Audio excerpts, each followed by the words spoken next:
There are places in history that were never meant to be remembered.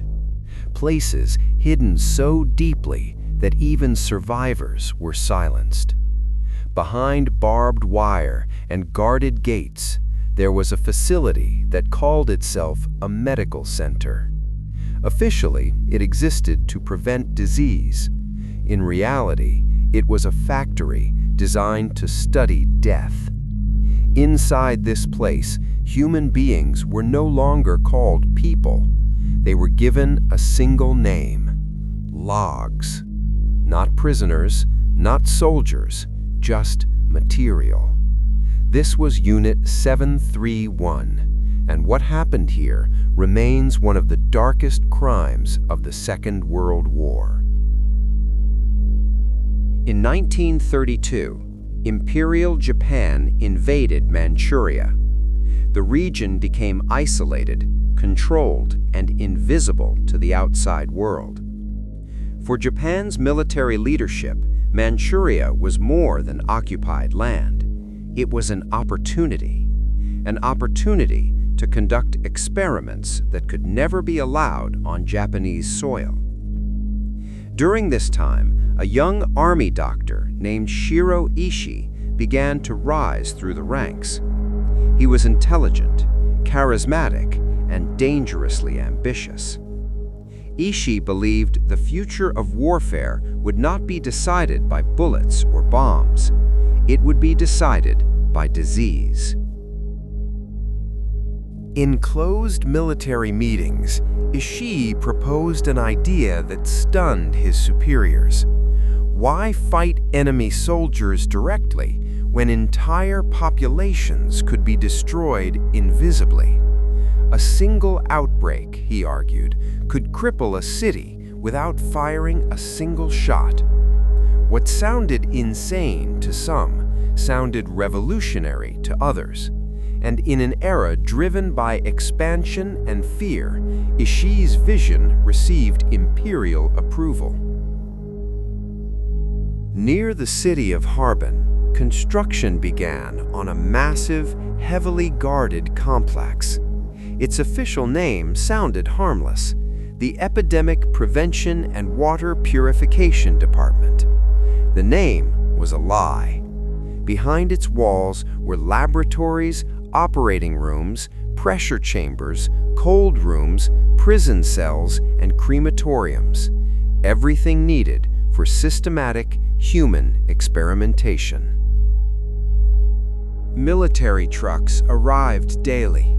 Inside them were men, women, and children taken from occupied territories. Some were accused of resistance. Others were simply in the wrong place at the wrong time. Once inside, they lost their names. They became maruta, logs. To the scientists, this word made everything easier. Logs did not feel pain. Logs did not scream. Logs did not have families. And logs could be cut open. Prisoners were locked inside dark, cramped cells. There was little food, no sunlight, no information. Every time a metal door opened, fear spread through the corridor, because no one ever returned. On the other side of the walls, young Japanese doctors worked in clean white coats. They drank tea, they took notes, they joked. What they were preparing for was called research. Living prisoners were infected with disease: plague, cholera, anthrax. Others were exposed to extreme cold to study frostbite. Some were placed inside pressure chambers until their organs failed. There was no anesthesia. Pain was considered interference. One former guard later described the smell that drifted through the compound, a mixture of chemicals, blood, and burning flesh. Everyone knew what it was. No one asked questions. Shiro Ishii rarely performed experiments himself. His role was oversight.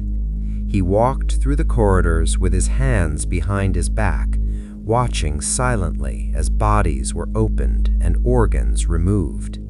Every reaction was recorded: heart rate, blood loss, time until death. If a doctor hesitated, Ishii had a simple response: do not think of them as people, think of them as data. Slowly, conscience disappeared.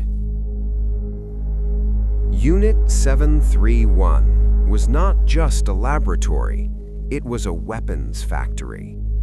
Inside large hangars, steel containers held deadly bacteria.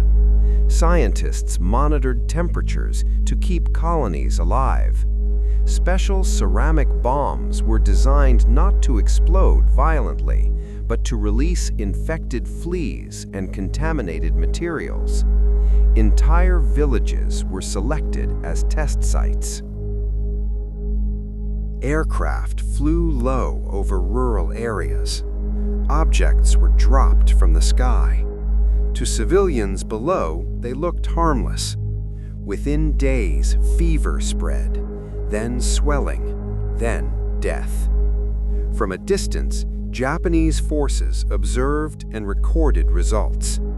Human lives were reduced to statistics. This was warfare without witnesses. In 1945, everything changed. As Soviet forces advanced into Manchuria, panic swept through Unit 731.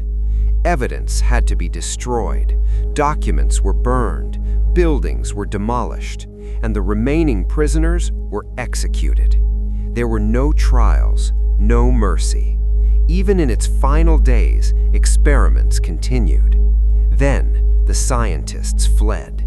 What they carried with them was more valuable than weapons: years of human experimentation data. After the war, the world learned fragments of the truth, but justice never truly came. In exchange for their research, many leaders of Unit 731 were granted immunity. They were never prosecuted. Doctors who should have stood trial became professors, researchers, respected professionals.